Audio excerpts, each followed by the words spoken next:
everything changes. Everything changes. Does that give you comfort or does that give you anxiety?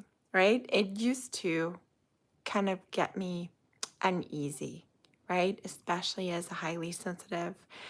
Going through changes means, ooh, it's different. My routine is shaken up. Things are going to change, right? And yet, once I got deeper into spirituality and kind of got around this idea that one thing is for sure, and that is that life is always going to change. There are always going to be changes. There's always going to be something different. Yes.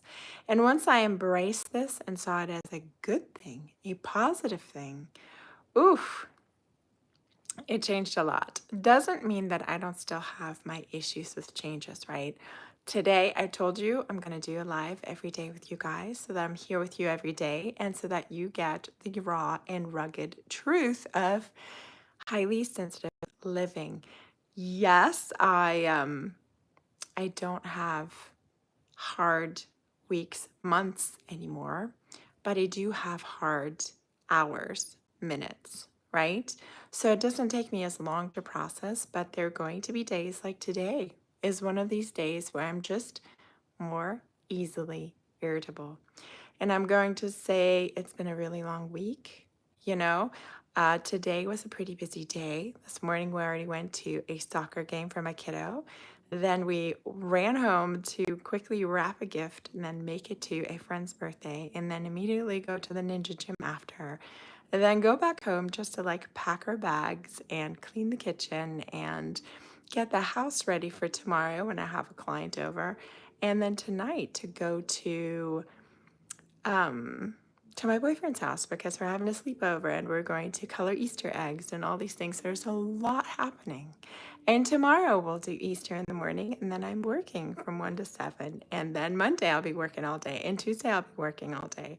So it's kind of this feeling of like, oh my gosh, when am I going to get a break in order to downshift, in order to have a moment to collect myself, in order to have a moment of rest, of ease, of peace, right? So this topic comes in perfect timing, right? Because a part of me is really hoping for change, waiting for change. It is hard. As a single mom of an almost 7-year-old, my kiddo's birthday will be next week, which is also a little bit of an anxiety, right? Because he's been asking for all these things and I want to make it a great day for him. And then we'll have his birthday party on the following Saturday. So it's just like so many things happening. And part of change is wonderful, right? Because part of change is I know it's not going to be this hard all the time. I know he's not going to need me as much all the time, right? My kiddo is an only child, and so he looks to me in order to entertain him, but also to keep him company. And I never thought that I was one who needs physical space because I'm forever wanting closeness. But just today, when we got home from all these soccer and birthday party and ninja. And oh, yeah, we had a friend along for him because his mom asked me if I could take him to the birthday party. And then we ran an errand to get cat food and we get home. And I'm like, okay, I'm just going to disappear in the bedroom for a few minutes to pack our stuff for tonight and I'll just get this done, right? I wasn't in there for 10 seconds until my kiddo opens the door and comes in just to like play in there, just to be in there with me. And it's like part of that is like so endearing because he wants that closeness. And part of me was just like, I need a second. I need a moment. I need 2 minutes. I need 5 minutes. I just need some time and space for myself, for my own emotions, to think on my own, to not have to interact, to not have to talk, to not, So part of change, right? Change can be incredibly hopeful, right? Looking forward to the future of like, it's not always going to be this hard, right? I hear parents of like 14-year-olds, 16-year-olds saying, oh, I wish my kid would still interact. They just disappear in their room and I won't ever see, I don't see them. They don't want to interact. They don't want to do anything. And like part of me is going, that sounds so freeing, right? If you have read the book or listened to the book by Elaine Aron about highly sensitive parenting, right? Parenting highly sensitive kids, but also being a highly sensitive parent. And we are both. My kid is definitely highly sensitive. I had my doubts, now I don't anymore. And I am highly sensitive. And really, like, her best advice is like, get people around you, get a support system, get somebody to help you. I'm not the best at setting up social support. I don't have any family in town with me. I have friends, but they're very busy. They're usually friends without family. I have tried to make some connections at my son's school to kind of meet parents, but I'm also kind of a control freak a little bit and tend to be a bit anxious as a mom. So it's hard, you know, the older he gets, the easier it's going to be to kind of relinquish some of that control. So it's going to get easier with time, with change, with him getting older. It's going to get easier. So I know the change is going to be positive. And yet part of me is also sad about it, right? Because part of me really wants to be able to be in this moment, in the present, and also enjoy it. And there are definitely enjoyable moments, even today, after I spazzed out on him and screamed for 2 seconds because I was just like, I just folded all these blankets and put them on the couch. And I asked you to just put your headphones on to watch something for 20 minutes so I could do this live before we get to my boyfriend's house. And you flat out refused and threw a fit about it and kicked the blankets off the couch. And I was like, okay. I texted my boyfriend and I was like, change of plans. I'm going to bring Leo over. Y'all can start coloring Easter eggs, and I will disappear in your bedroom, where I am right now, to do this live because I just need some speed. I just need some breathing room, right? But yes, we had then had, right, after he, of course, my kiddo got upset at me just like having this moment of anger with him because he had kicked those blankets off the couch, and I was like just soothing him, talking to him, reestablishing that connection, and we had a beautiful moment of connection. So those are the things that I remind myself of, right? You're never going to have, well, I won't say never. There are going to be these beautiful days in between that are going to be gorgeous. But they're going to be challenging days. And yet every day there are going to be these little nuggets, these little moments of connection, these little moments of laughter, right? After we reestablish that connection. For him, it's like, whoosh. I love kids. They're so easy, so quick to shift out of their emotions. It's like, we can totally all do this. We just get stuck in our heads as adults, you know? That's what I always tell myself. It's like, you can shift out of things quickly. I totally remember being a rebellious and stubborn and moody teenager. And I remember being in a mood and feeling like either feeling powerless to shift out of a mood or feeling like I don't want to, right? I'm mad and I want to be mad, right? And I want everybody to know about it. But right now, my kiddo at almost 7 is still in a place where he can shift out of a mood very quickly, which is so interesting, just fascinating, right? It's like after we reestablish that connection, he's just like, okay, what are we doing? I want to take that hula hoop with me. Okay, this is going to be fun. You know, it's just like completely forgiven for a completely new moment, completely, okay, this is the past and we're going to move on, right? Just amazing. So all of this is about nothing is fixed. Everything changes. There's several times I had to apologize to my kid today of like, I'm not being a really great mom today. I'm having a harder time mastering my emotions today, but I'm going to continue to work on it because you don't deserve me screaming at you, right? So it's a matter of like, okay, nothing's fixed. Everything can change. And also the beautiful thing of I'm not changed. I'm not fixed who I am as a person.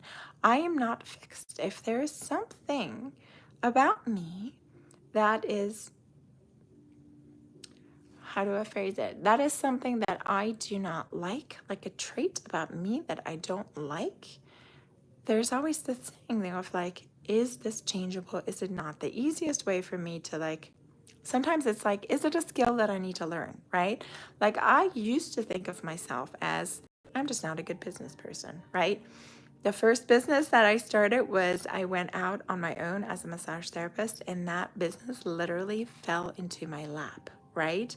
There was a person I was trading massages with, and when she moved, she was looking for somebody to take over a room rental, right? She was like, hey, I share this with an acupuncturist. I only have it half of the time. It's like $250 a month, right?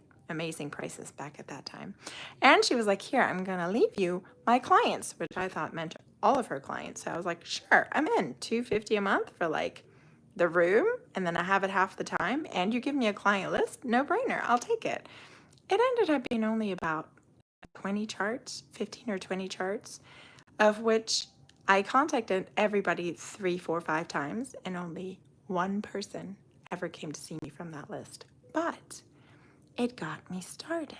It got me started. I still had my other job as a massage therapist. I was going to college at the time, so I didn't have a whole lot of overhead, right? So I was able to start my business, but it kind of fell in my lap, right? It just started.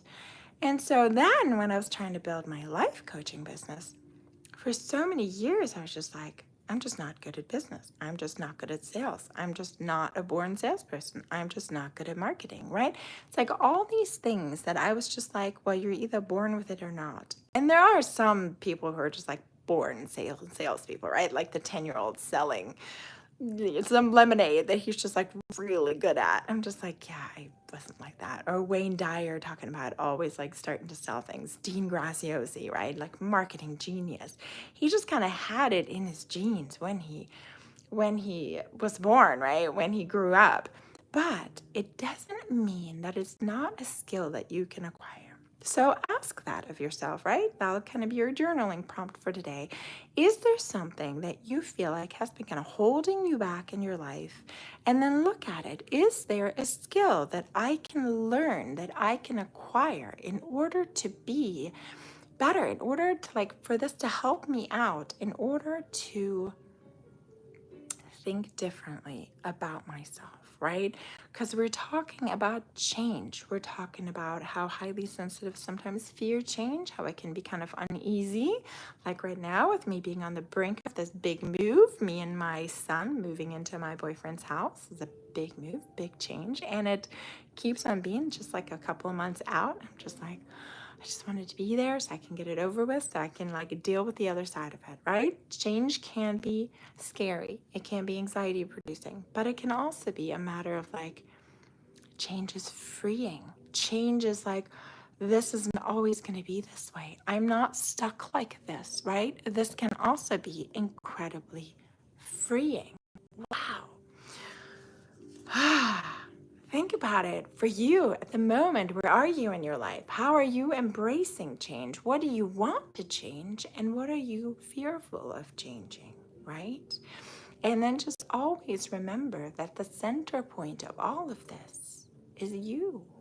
It is you. And the most important thing that we can realize that we can change is your mindset, is our mindset, is my mindset, right? I can change my mind. I can change the way I look at something. I can change the way I perceive something. I can change the way that this thing is in my life. I can change the way that I interact with whatever is in my life, right?